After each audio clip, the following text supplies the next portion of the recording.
Pediría por favor la presentación de la primera transparencia. Gracias.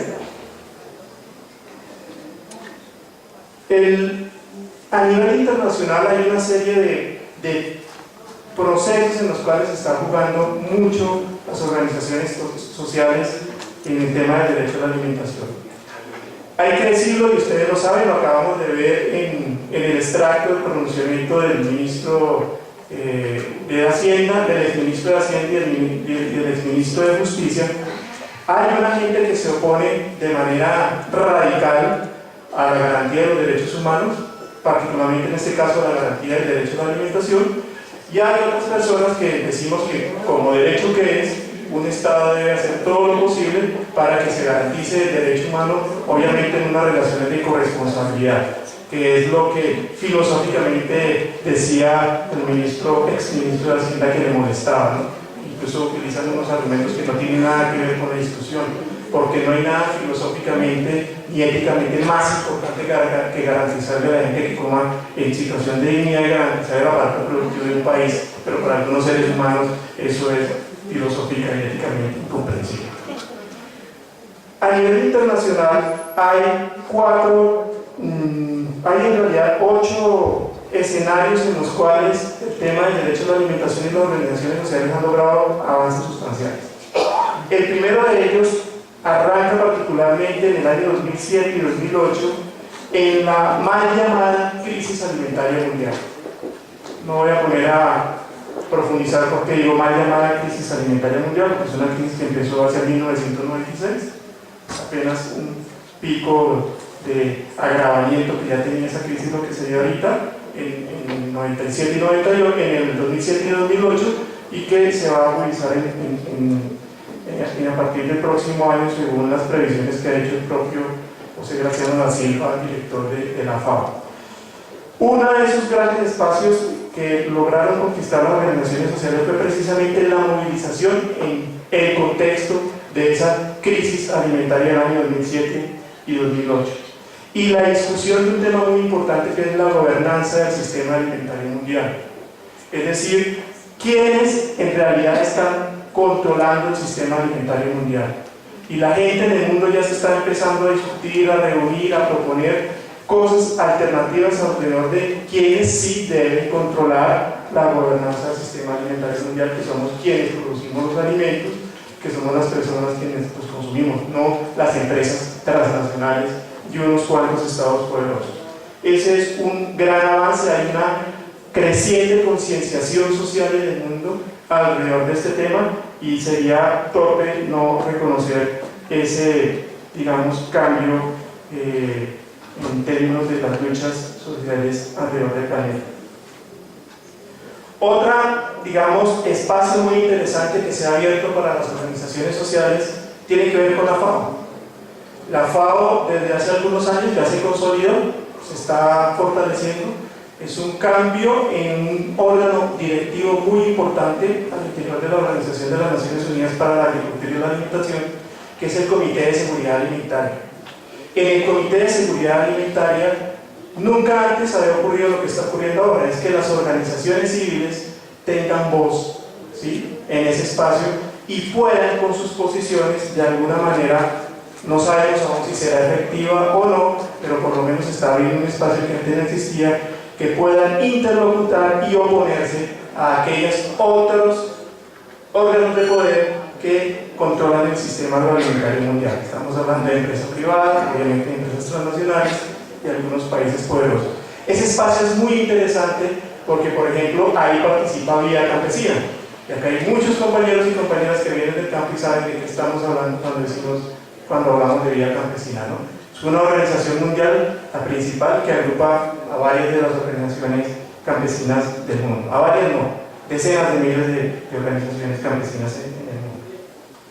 Otro tema importantísimo que se ha venido discutiendo desde las organizaciones sociales y que ha venido adquiriendo también una fuerza acá en Colombia. Ustedes escucharon al congresista Arias, más o menos a mitad de la mañana, hablar del tema del acaparamiento de tierras. El acaparamiento de tierras está concitando en la reunión de esfuerzos, ¿sí? Muchas organizaciones sociales se están acrisolando, se están reuniendo para hacer el seguimiento al tema para hacer investigación del tema y para hacer denuncias sobre el tema.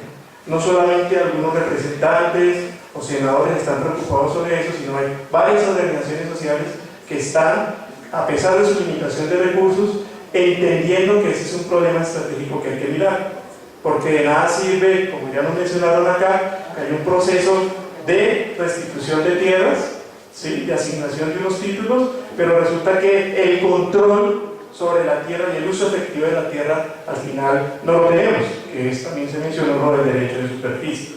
Recomiendo leer el artículo 99 de la Ley de Víctimas y Restitución de Tierras, porque es un artículo que a ustedes les ilustra cómo se piensa en el campo los poderosos. Es un artículo que tiene que ser demandado, ya hay unos pruebas de demanda constitucional, pero sobre ese tema digamos que también se está reuniendo mucho la gente para mirar el problema del acaparamiento de tierras.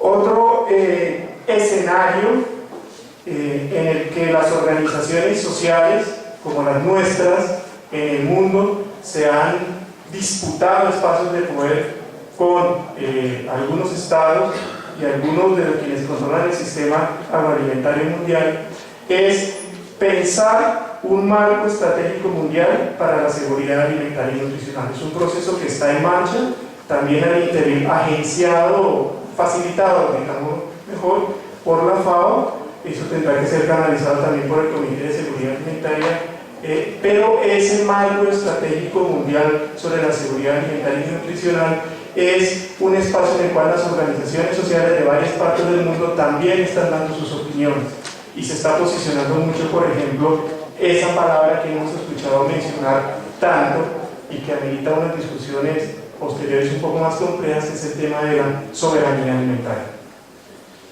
Otro tema que creo que es importante que ustedes sepan que se está moviendo mucho en el mundo y que nos toca estar pendientes de él, es la discusión sobre tratar de construir unas reglas internacionales alrededor de un tema que se llama las obligaciones extraterritoriales. ¿Qué son las obligaciones extraterritoriales? Ya hay un consorcio mundial, lo integran muchísimas organizaciones sociales, académicos prestigiosos, universidades de todas las partes del mundo, que están moviendo una propuesta. De hecho ya hay un paso avanzado con unos principios que se llaman principios de Maastricht. Esa propuesta, ¿qué es lo que dice? Se tiene que tratar de consolidar algún sistema, obviamente muy vinculado a Naciones Unidas, que permita hacer seguimiento y controlar a los estados y a las corporaciones transnacionales cuando violan derechos económicos, sociales y culturales en otros países. Y recordemos que el derecho a la alimentación es uno de los principales derechos económicos, sociales y culturales. Cuando escuchaban ustedes esta mañana hablar del tema de Mónica Semillas, ¿recuerdan? De las empresas, de los chinos que están llegando a nuestro país o que están invadiendo África, ¿sí? O cómo nuestro propio país ha adelantado procesos de algunas empresas de nuestro país, acompañadas por algunos funcionarios del Estado, han adelantado procesos de acaparamiento de tierras en otros países. Eso significa que se tiene que dar un seguimiento por parte de la sociedad civil a cuál es el comportamiento de sus estados y de empresas que están ubicadas en sus países, cuya casa matriz está en sus países, a toda esa serie de vulneraciones de derechos a la alimentación que ocurren en diferentes partes del planeta, ¿sí? Si eso hubiera ocurrido, si eso ya estuviera en marcha, por ejemplo, quizás no hubiera habido golpe de Estado en Paraguay hace algunos meses. El golpe de Estado tiene unas razones claras, políticamente bien conocidas. Los medios se encargan obviamente de no abundar tanto en eso, pero tenía que ver con una propuesta de tratar de limitar la expansión de los transnacionales y de algunos sectores poderosos extranjeros en territorio paraguayo, sobre todo en el norte y en el oriente paraguayo, que ya no es de Paraguay prácticamente. Ese es solamente para comentarles un ejemplo sobre este campo de lucha de las organizaciones sociales a nivel internacional y que a nosotros nos interesa también.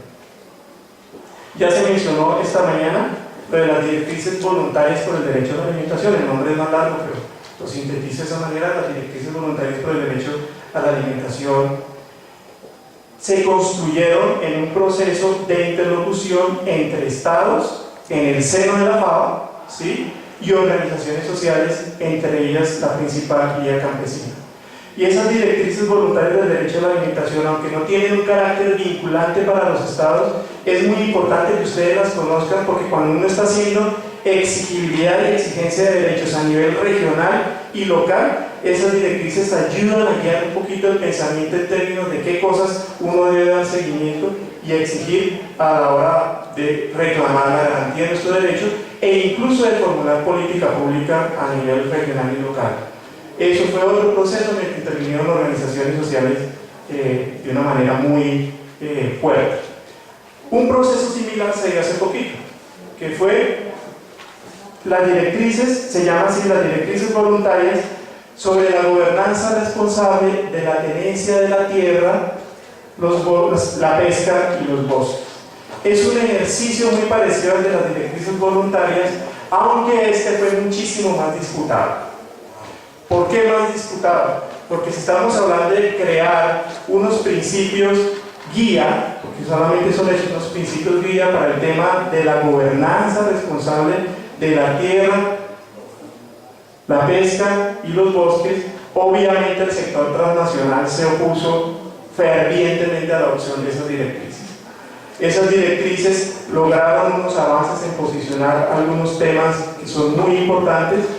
Quedaron algunos vacíos precisamente porque los estados no cedieron a las presiones de las empresas transnacionales y no aceptaron algunas cosas que propusieron las organizaciones sociales, pero es interesante también darle seguimiento a ese proceso, porque sobre todo a las poblaciones campesinas, que acá hay varias, que están luchando por sus derechos, creo que en esas directrices voluntarias pueden obtenerse unos argumentos muy importantes que tienen una validez tremenda, una validez política tremenda a la hora de interlocutar con funcionarios, con empresas, etc.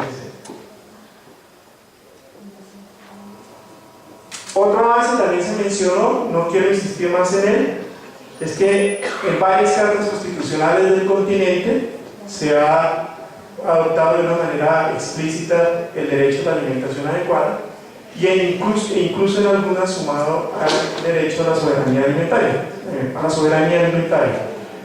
No ahondo porque ya lo hemos mencionado mucho, pero recordar que el hecho de que estemos acá reunidos es para ver si Colombia deja de ser el vagón de cola, ¿sí?, en este proceso y puede lograr que en su carta constitucional se adopte este reconocimiento explícito del derecho a la alimentación, que ya nos dimos cuenta que atemoriza a algunos poderosos, pero nosotros comprendemos cuál es el miedo que hay detrás de eso, ¿no?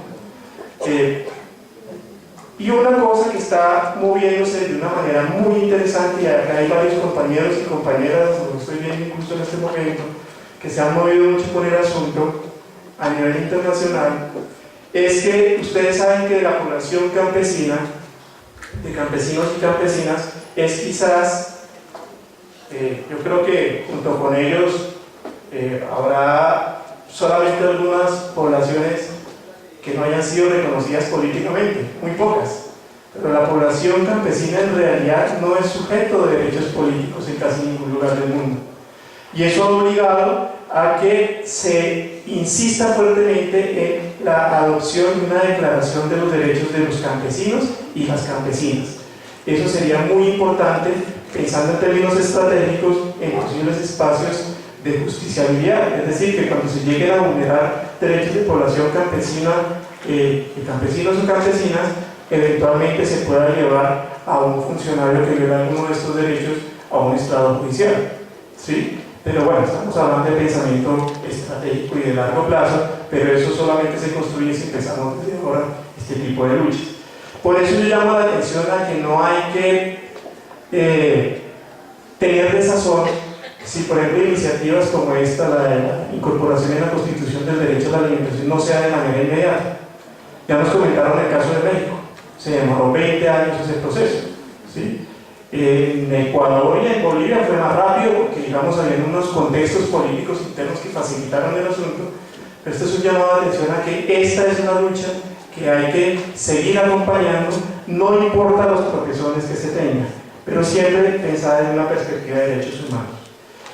Y finalmente, quiero mencionarles algunos temas que también se están moviendo, que están moviendo las organizaciones sociales en el mundo alrededor del tema alimentario, del derecho a la alimentación, de una manera más específica. Ya hablamos uno, que es la lucha por el reconocimiento de los campesinos y campesinas como sujetos políticos. Otra es la defensa de la agroecología y de una, no solamente producción, sino una transformación y consumo alimentario que sea respetuoso del medio ambiente. Acá varias de las organizaciones sociales están trabajando mucho en ese tema.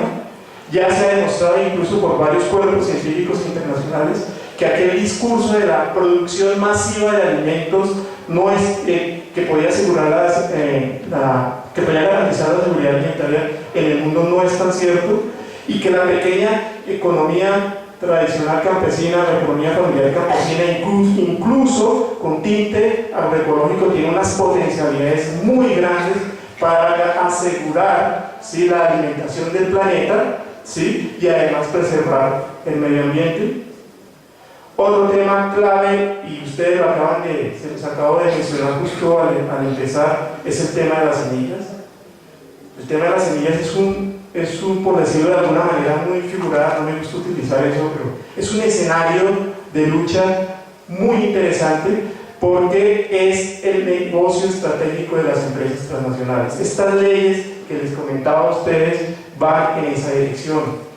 Cuando se empezó a perseguir a los lecheros, a los que tenían gallinas criollas, a los mataderos municipales, a los productores de panela, ¿sí?, con aquello, las normas fitosanitarias, etcétera, que tiene, es cierto, hay que tener algunos cuidados para garantizar la inocuidad y la calidad de los alimentos, pero el problema es cuando eso se utiliza como arma para perseguir a los pequeños productores y asegurar el control de algunos grandes productores, ¿sí? Ese es otro tema que se está peleando fuertemente a nivel internacional y que en Colombia requiere urgentemente que le pongamos mucha atención. Por eso la importancia de leer ese manifiesto. Pero no son solamente las semillas, son también las especies nativas de animales. El control de las especies nativas de animales. Hay dos tipos de evolución, una evolución natural y una evolución artificial, ¿sí? Una evolución que es de tipo cultural, que es la evolución que han siempre hecho las poblaciones rurales, es saber que cuando cruzas una gallina con un gallo de estas características, la descendencia es quizás de unos muslos más robustos, más resistente a los cambios de clima, de pronto puede consumir menos maíz, pero sigue manteniendo, digamos, una masa muscular interesante pensando en la olla del fin de año, ¿sí? Resulta que la protección de las especies naturales de animales también es muy importante, ¿sí? Y eso es un fenómeno que se da de una manera natural, ¿sí?, muy arraigado al tema cultural relacionado con la producción de alimentos en nuestras fincas, en nuestros campos, que también necesita que la población rural colombiana esté muy atenta, porque detrás de eso también se mueven leyes que perjudican nuestros intereses. El tema de los transgénicos, todos sabemos que es un asunto que es de gran preocupación para la población campesina, para muchos científicos a nivel internacional. El tema de los transgénicos es un asunto principal en sus agendas y nosotros no podemos ignorarlo. Algunas de las leyes que están mencionadas ahí en el volante tienen que ver con eso, con facilitar la expansión de cultivos de transgénicos en Colombia, que ya se viene dando desde hace años, particularmente para maíz. Otro asunto importante es la promoción de la economía solidaria, y ojo con esto, y otras formas de relacionamiento económico y cultural a nivel rural o entre el campo y la ciudad, que no obedezcan necesariamente a lógicas de mercado. Eso es absolutamente clave. Esa lucha es clave. No se nos puede decir, y acá no estamos diciendo que el mercado no sea importante, pero no se nos puede decir que nada funciona si no es en lógica de mercado. Porque hay muchos procesos sociales aquí y en el mundo, de relación entre el propio campo, entre el campo y la ciudad, que funcionan por fuera de la lógica del mercado, en unas relaciones de construcción solidaria, ¿sí?, que deben ser protegidas. Eso es también muy clave tenerlo en cuenta a la hora de discutir en un escenario más amplio el tema del derecho a la alimentación. El tema de las soberanías y las autonomías alimentarias es otro asunto clave. Para decirlo de una manera más abreviada, porque yo sé que hay personas que no entienden la palabra, porque eso se maneja muy bien en el campo, en la ciudad hay un tal cierto desconocimiento del asunto. La soberanía alimentaria es el derecho que nos asiste a nosotros como nación a controlar nuestro proceso alimentario. ¿Qué sembramos, qué cultivamos, qué animales levantamos, cómo transformamos esos alimentos, cómo nos intercambiamos? Digo intercambio, no mercadeo. El mercado es una forma de intercambio. Cómo nos intercambiamos, cómo nos transformamos, cómo los consumimos, nos aprovechamos biológicamente, generamos nueva fuerza de trabajo y cerramos el ciclo. La soberanía alimentaria es el derecho que le asiste a una nación a controlar su proceso alimentario. Algunas organizaciones campesinas desmenuzan el término y lo extienden a las poblaciones que integran un país y hablan de autonomía alimentaria o autonomías alimentarias. Ese es un tema fuerte de discusión y ya no es un concepto, ya es un principio de lucha de muchas organizaciones sociales. Tal es así que, como les mencionaba, ya hay algunas constituciones donde el tema de soberanía alimentaria ha sido incorporado de una manera clara en sus cartas magnas. Otro tema que nos debe interesar, que también se están moviendo las organizaciones sociales en el mundo, es alrededor de las prácticas alimentarias perjudiciales para la salud, que además violan las culturas, ¿sí?, las soberanías y las autonomías alimentarias, ¿sí?, y la soberanía de los cuerpos, de nuestro cuerpo, porque nuestro cuerpo también tiene soberanía y nosotros deberíamos luchar por garantizar que la soberanía de nuestros cuerpos se respete. Todo eso que nosotros hemos escuchado, sobre todo de mujeres afectadas por el tema de la anorexia, de la bulimia, ¿sí?, de todo aquello que viene por unas prácticas e imposiciones culturales que no son en principio ajenas a nosotros y que ha llevado a que muchos seres humanos sufran en nuestro planeta. Esta problemática es un tema que debe también ser sujeto de vigilancia por parte de las organizaciones sociales. Por ejemplo, las organizaciones urbanas. ¿Sí? Puede que las organizaciones urbanas, por desconocimiento o por afinidad temática, quizá no se interesen tanto en un marco de lucha por el derecho a la alimentación del tema productivo, pero sí se pueden ocupar de estos asuntos que son muy claves en nuestra sociedad. O nosotros sabemos, por ejemplo, que en Colombia se firmó la ley contra la obesidad, una ley que se supone debe regular de alguna manera esas prácticas alimentarias que terminan causando una serie de consecuencias para la salud de los seres humanos, particularmente en nuestro país, pero nosotros seguimos viendo que en los colegios, en las escuelas, a niños les siguen promocionando Coca-Cola, les siguen vendiendo papas fritas y no hay absolutamente ningún tipo de control al expendio de la comida basura en esos centros. Mientras en Nueva York, el alcalde de Nueva York ha sacado una ley que trata de limitar en su publicidad y en su expendio público la venta de gaseosas en tamaños gigantes. Acá en el país, seguimos con ese problema sin que haya ningún tipo de control cuando hace años se está reclamando eso. Y el último punto, justo cierra con el tiempo que me dieron, eso lo mencionaron acá los compañeros cuando estaban hablando del tema de las conclusiones de la reunión del día de ayer, en el taller. Obviamente esto no puede funcionar si al mismo tiempo no se da una lucha paralela para exigir un modelo alternativo de desarrollo. Un modelo que no solamente esté orientado al campo, sino que esté orientado también a la ciudad.